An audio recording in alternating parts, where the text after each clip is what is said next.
आज थोड़ी बुद्धि जागृत है तो मेरी बात मान जाओ, भाग के आ जाओ वृंदावन, एक बार सत्संग सुन जाओ, एक बार बिहारी जी के दर्शन कर लो, एक बार यमुना रस रानी के समीप बैठकर नाम कीर्तन कर लो। ये किनके लिए कह रहे हैं? घर गृहस्थी में हो तो पैसा बढ़े, समय निकले, तभी हमका प्रणाम है उनको जो रिक्शा चलाते हैं, मेहनत करते हैं, ठाकुर सेवा विराजमान किए हुए, नाम जप करते हैं, कंठी तिलक धारण किए हुए, राधा राधा कहकर बोलते हैं। धन्य है उनका जीवन। कोई मतलब नहीं है तन मन धन सब तेरा, सब और चिंतन उधर चल रहा है।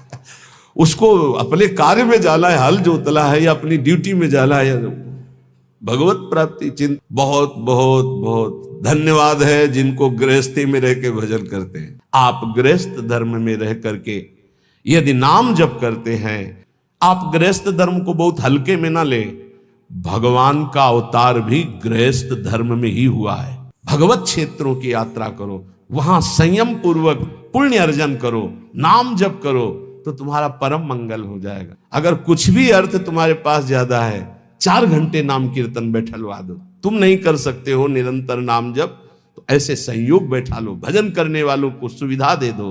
राधा नाम मत भूलो, पाप कर्म के द्वारा कमाया हुआ धन सर्वनाश कर देता है, ये दिमाग में बैठा लो। श्रीपाद प्रबोधानंद जी महाराज कह रहे हैं, मत गिर इस अंधे कुएं में, मत गिर। ये संसार एक अंधा कुआं है जहां गिरने के बाद कुछ नहीं दिखाई देता। मरना ही मरना है, क्योंकि नीचे काल रूपी सर्प पड़ा हुआ है, वो तुम्हें डस लेगा।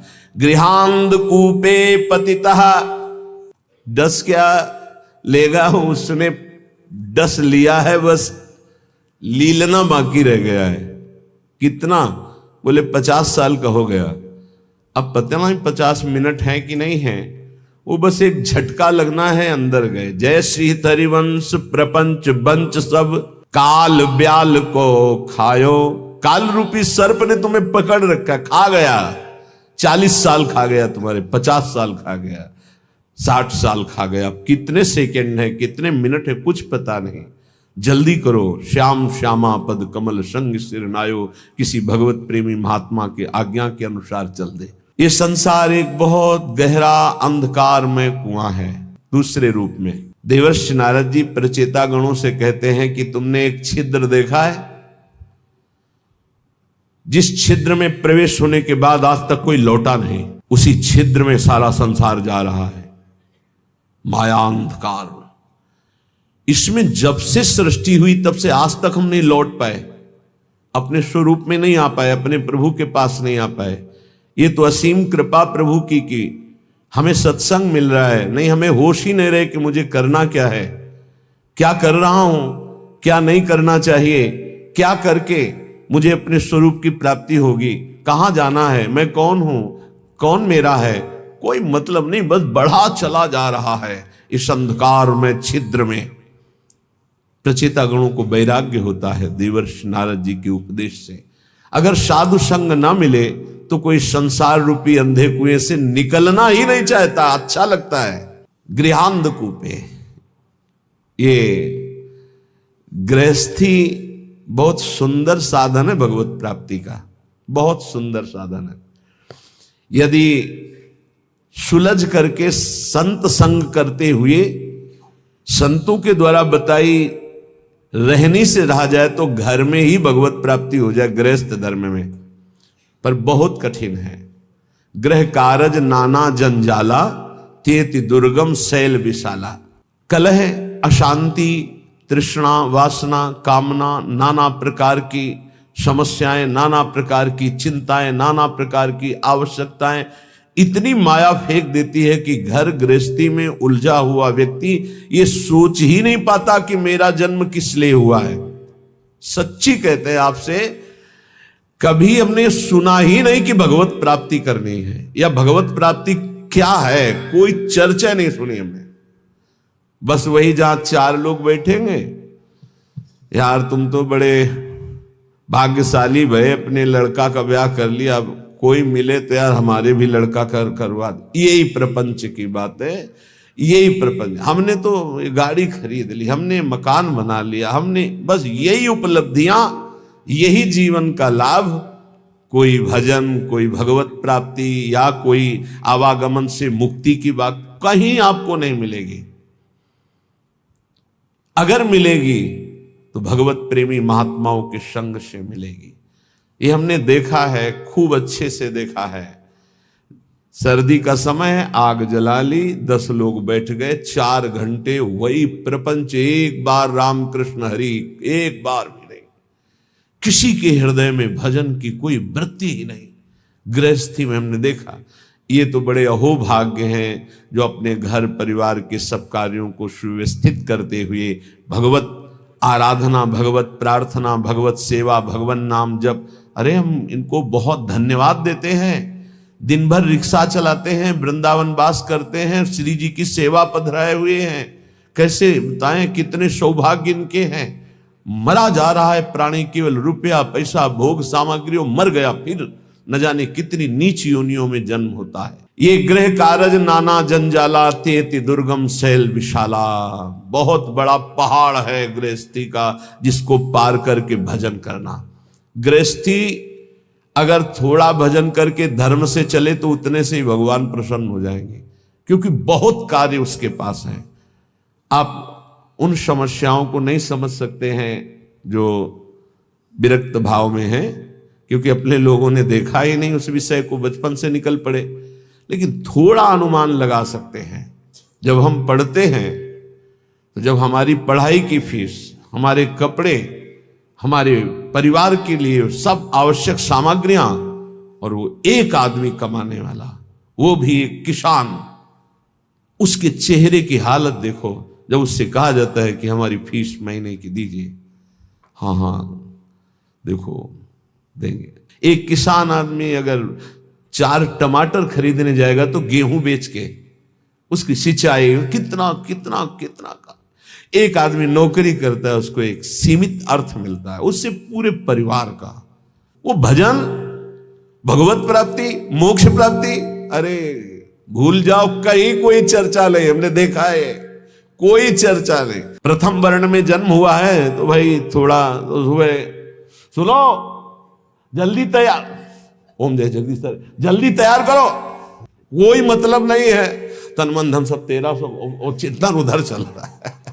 उसको अपने कार्य में जाना है, हल जोतला है, या अपनी ड्यूटी में जाना है, या भगवत प्राप्ति चिंतन। गृहांध कूपे, बूढ़ा कि घर में जानते हो कैसे होती, छोटा लड़का ला बस उसको डुलाते रहो, माला नहीं लेके बैठे लो। गीता भागवत सुनने का स्वभाव है नहीं है। बहुत बहुत बहुत धन्यवाद है जिनको गृहस्थी में रह के भजन करते हैं। यही शब्द श्री भगवान के हैं। देवर्षि नारद जी ने कहा, प्रभु धन्यवाद गृहस्थी को। जब मन काम आया तो पत्नी है, मोह आया तो पुत्र है, भोजन की है तो रसोई है, हर व्यवस्था है प्रभु। धन्यवाद तो उन विरक्तों को प्रभु देना है जिनको कई कई दिन भोजन नहीं मिलता, हर कष्ट सहते हुए, हर भोग वासना की जलन को सहते हुए आपके भजन में लगे। तो उन्होंने कहा, ये तो तुम्हारी बात परम सत्य है, एक काम करोगे? बोले प्रभु आज्ञा कीजिए। एक स्वर्ण के कटोरे में पूरा घी एकदम लेवल से, और कहा एक परिक्रमा लगाओ वैकुंठ की, एक भी बूंद घी नहीं गिरेगा, अगर गिरा तो सुदर्शन चक्र है पीछे। तो प्रभु ये कोई समस्या में फंसा दिया। बोले नहीं, करके आओ बड़ी सावधानी से, एक भी बूंद नहीं गिरना चाहिए। पूरा का पूरा चिंतन, एक बूंद गिरा तो पीछे साए मचे हुए सुदर्शन चक्र जी की। परिक्रमा पूरी करके आए, बोले प्रभु एक भी बूंद नहीं गिरा। बोले वो तो गिरा होता तो सुदर्शन चक्र जी आपको दंड दे देते, तो गिरा ही नहीं है। बोले प्रभु ये लीला क्यों कराए? बोले कितनी बार नारायण बोले? बोले नारायण बोले लेकिन सुदर्शन चक्र पीछे एक बूंद घी न गिरे, आप नारायण की बात कह रहे हो? बोले हाँ, गृहस्थी में ऐसे लाखों कार्य हैं, तुम्हें एक कार्य दिया सावधानी से करने का तो तुम भूल गए। गृहस्थी में लाखों कार्य हैं, अगर उन लाखों कार्यों को करते हुए वो मेरा स्मरण करता है तो धन्य है उसका जीवन। सच्ची मानना, बड़े बड़े परमहंसों के माता पिता गृहस्थ ही हुए हैं। बड़े बड़े परमहंसों का उदर पोषण गृहस्थों से ही होता है। बड़े बड़े परमहंसों के शरीर का वस्त्र गृहस्थों से ही मिलता है। आप गृहस्थ धर्म में रह करके यदि नाम जप करते हैं, अतिथि सेवा, साधु सेवा करते हैं, तो सच्ची मानिए वो आपको निश्चित भगवत प्राप्ति कराएगा। निश्चित। एक तपस्वी आजीवन कठोर तपस्या जितेंद्रियता से जिस पद को प्राप्त करता है, गृहस्थी केवल पापाचरण न करे तो उसी से उसे भगवत प्राप्ति होती है। बड़े अकिंचन संत, खेत में सरसों की खेती पक गई थी, उसे अमनिया की जा रही थी। किसान आदमी के कुछ भोजन फिक्स होते हैं। जब चना और सरसों की खेती होती है तो सिर्फ उसी की सब्जी होती है और परेठा या रोटी। जब आलू की खेती होती है तो आलू की होती है। जब बाजरा ज्वार की खेती तो वही, उस बाजार से खरीद कर खाने वाली समस्या बहुत बड़ी होती है जो खेत में होती है। जो सदगृहस्थ होते हैं उनका कर्तव्य होता है एक बार वो खड़े होकर के पहले अतिथि का निरीक्षण करें भोजन पाने के पहले। दरवाजे में अगर घर में पा रहे तो दरवाजे के बाद, तो उसी धर्म का पालन करते पिताश्री ऐसे खड़े होकर देखते थे। खेत में जब काम, तो एक मार्ग था, उसमें एक संत जा रहे थे, विरक्त, बुलाया, कहा स्वामी दंडी सन्यासी तो कहीं विचरण कर। कुआं था नजदीक, बैठ कर पाए वैसे हाथ में लेकर के वो जो बस हुए। आहा, बड़ा सात्विक, बड़ा पवित्र से, और कहा मुझे ऐसा लग रहा है कि आपके यहां भजन होता है। उनका क्या भजन होता है, किसान आदमी ऐसे। नहीं, तुम्हारे यहां भगवान की असीम कृपा है, इसका तुम्हें खुद परिचय प्राप्त होगा। गृहस्थी में थोड़ा सा भी धर्म महान उन्नति का कार्य कर सकता है। बस ये ध्यान रखे, इतना बुलावा है कि भजन नाम की कोई वृत्ति नहीं मिलती। कोई अगर भजन कर पा रहा है तो संतों की कृपा से। सच्ची मानिए, संतों की कृपा का एक अमोघ फल हम देखते थे। कभी का नहीं पड़ा था इस शरीर के जनक ने, कभी का नहीं पड़ा था। उनके गुरु पूज्य श्री स्वामी शारदा आश्रम सरस्वती जी महाराज आते थे, तो उनका बिना पढ़े लिखे पशु होता है? न रामायण, न गीता, न भागवत, न नाम जप, क्या कम से कम अक्षर का ज्ञान करके कुछ तो धर्म शास्त्रों का स्वाध्याय करना चाहिए। ये बात बैठ गई। तो मास्टर से प्रार्थना की किसान होते हैं कि हमको ककारा और मात्राएं सिखा दो, तो रामायण और गीता पढ़ना सीख गए। हल जोतने जाते तो गीता, रामायण, गुरु की पादुका, गंगा जल, ये पादुका का ऐसा चरणामृत उतारते और रामायण और गीता जी करते। चाहे दिन के 12 बज गए हो 4 बजे से, फिर ये करने के बाद जब प्रसाद तो भगवान नाम कीर्तन, और खड़े होकर आसपास देखकर, थोड़ा सा धर्म भी महान भगवत प्राप्ति का हेतु कर देगा। ऐसी संतानें प्रकट होंगी जो तुम्हारी पीढ़ियों की पीढ़ियां उद्धार कर देंगी। गृहस्थी बहुत बड़ा धर्म है, बहुत बड़ा धर्म है। इससे बड़ा कोई धर्म नहीं। ये मत सोचो जैसे लोग कह देते हैं ना, अरे हम तो गृहस्थ। गृहस्थ का मतलब समझते हो, हर धर्म का जनक, हर धर्म की उत्पत्ति उसी से होती है, हर धर्म की पुष्टता उसी से होती है, हर धर्म की व्यवस्था उसी से होती है। आप गृहस्थ धर्म को बहुत हल्के में ना ले। भगवान का अवतार भी गृहस्थ धर्म में ही हुआ है। दशरथ, कौशल्या जी, नंद बाबा, यशोदा मैया, देवकी, वसुदेव जी, कश्यप, अदिति जी, जहां भी देखो बड़े बड़े जो वीतराग अवधूत भगवान को वश में करने वाले प्रेमी महात्मा या साध्वी, वो सब गृहस्थ में हुई। यहां जो कह रहे गृहांधकूपे, गृह में ऐसे अंधे बन करके लगे हुए हैं कि ना नाम जप से मतलब, ना धर्म से मतलब। बोले भागो इस अंधकार कुएं से, भागो और प्रकाश की तरफ। तमसो मां ज्योतिर्गमय, अंधकार से हटो, बार बार जन्म मरण के चक्र से हटो, प्रभु के धाम में चलो। हम सब प्रभु के हैं। भूल करके इस जन्म मृत्यु में चक्र में ऐसे फंस गए कि इस योनि में उद्धार नहीं कर पाए, तो 83,99,999 योनियां ऐसी हैं जिनसे आप मुक्त नहीं हो सकते। केवल एक मानव देह है जिससे मुक्त हो सकते हो। इसलिए कह रहे हैं, एक आते थे नैमिषारण्य के संत भगवान, पूज्य श्री माता जी ऐसा वर्णन करके बताते थे। वो ऐसे रहते थे, कभी ऐसे नहीं करते। उनको इतना अनुभव था कि पास कोई आए तो तत्काल नाम लेके बुलाते थे। कभी सुना हो या ना सुना हो, देखा हो या ना देखा हो, कोई भी हो, ऐसे आ गए शंभू, हाँ स्वामी जी आ गए, नाम लेके पुकारना, देखना नहीं कि यही वृत्ति श्री पूज्य हरि बाबा की थी। वो सदैव ऐसे ऐसे नहीं देखते थे, संतों का एक अपना नहीं। एक दिन वो आए और उनका चिलवा आ गया। उनको स्वामी जी अभी तो आप ही आए हो, कोई नहीं, हमें पूछ रहे हमारा चिलवा आया कि नहीं आया। स्वामी जी आप ही पहले आए हो, अभी तो घर में कोई आया है। बोले हाँ स्वामी जी संतान हुई है। बोले हाँ चलो आया, ठीक है, जा रहे हैं हम, कुछ दिन में ले जाएंगे। कोई उनके रहस्य को संतों को नहीं समझ पा, वो कभी किसी की तरफ नहीं देखते थे।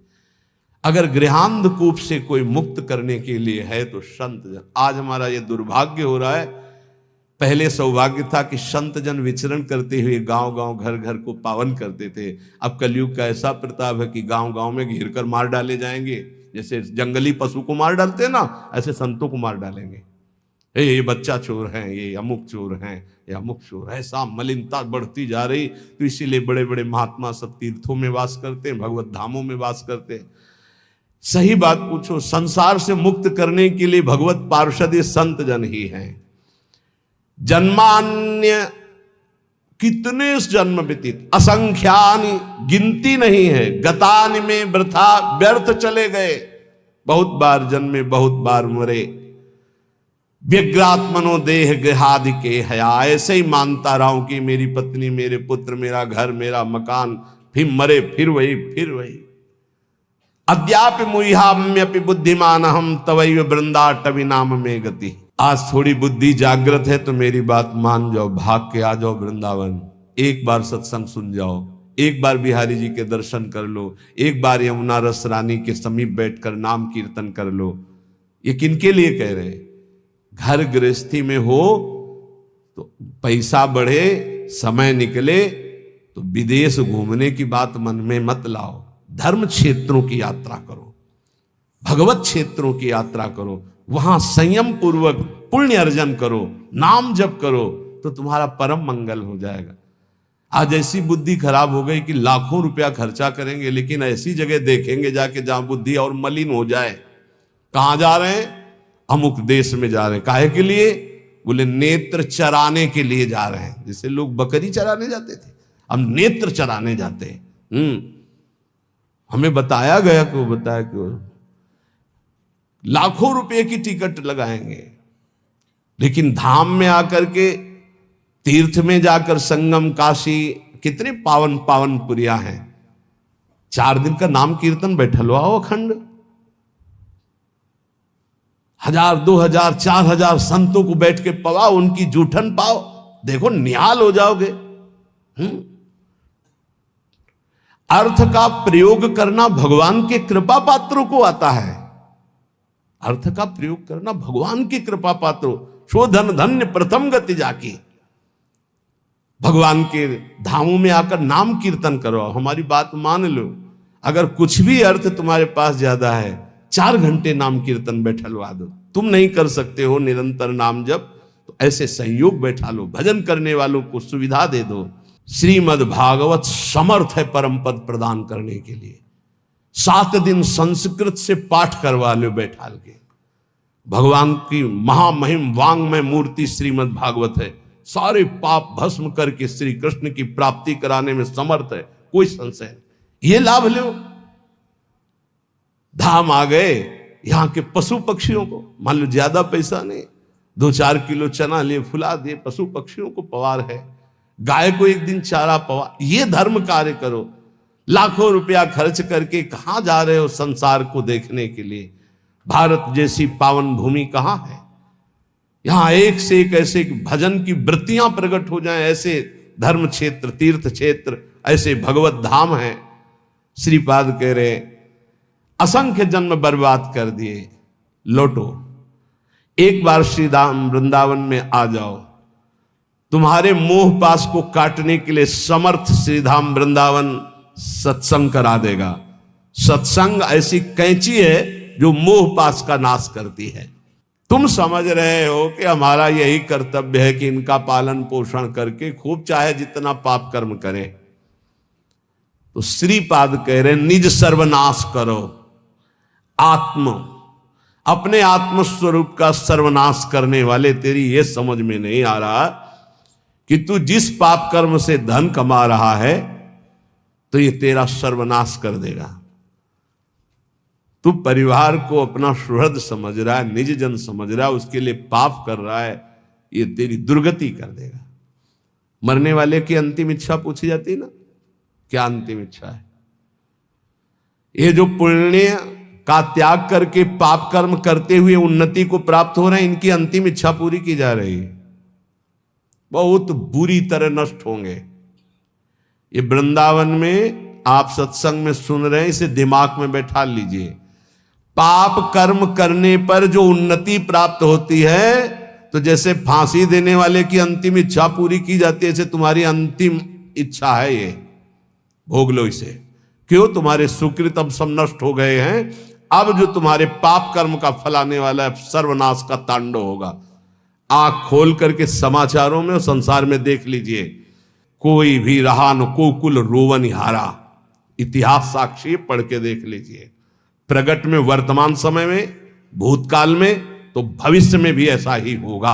ये खूब देखी हुई बात, सुनी हुई बात, पढ़ी हुई बात, समझी हुई बात कह रहा है। पाप कर्म करने वाले की उन्नति का मतलब है अंतिम इच्छा।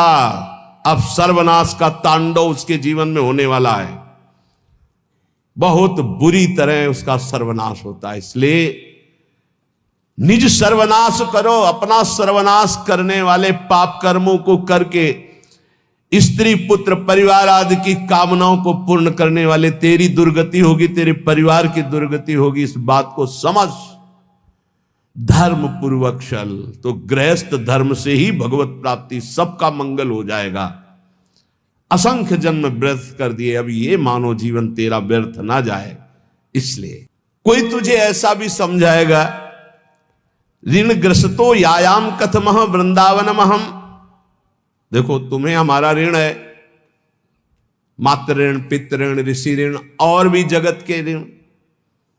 तुम कैसे वृंदावन जा सकते हो? कैसे तुम भजन कर सकते हो? कैसे तुम भगवान की आराधना कर सकते हो? नहीं। त्यजेयम व्या वृद्धावगति पितर उदार शिशुकान। देखो तुम्हारे वृद्ध माता पिता हैं, इनको कैसे, देखो तुम्हारे छोटे पुत्र हैं, इस पत्नी है, इनकी मदगत प्राण, ये तुम पर प्राण ने उछावर किए, तुम माला लेकर बैठने वाली बात सोचते हो? नहीं नहीं। कथम मां मज्जीवान बत परिहरेयम निज जनान। तुम कैसे अपने निज जनों की याद छोड़कर भगवान की याद कर सकते हो? नहीं। ऐसे फांसता है मोह जाल संसार का। संतासिस लाग्यो भूतेत्य फल कलनो मुह्यति कुधी। ए दुर्बुद्धि, इसमें मत फंस।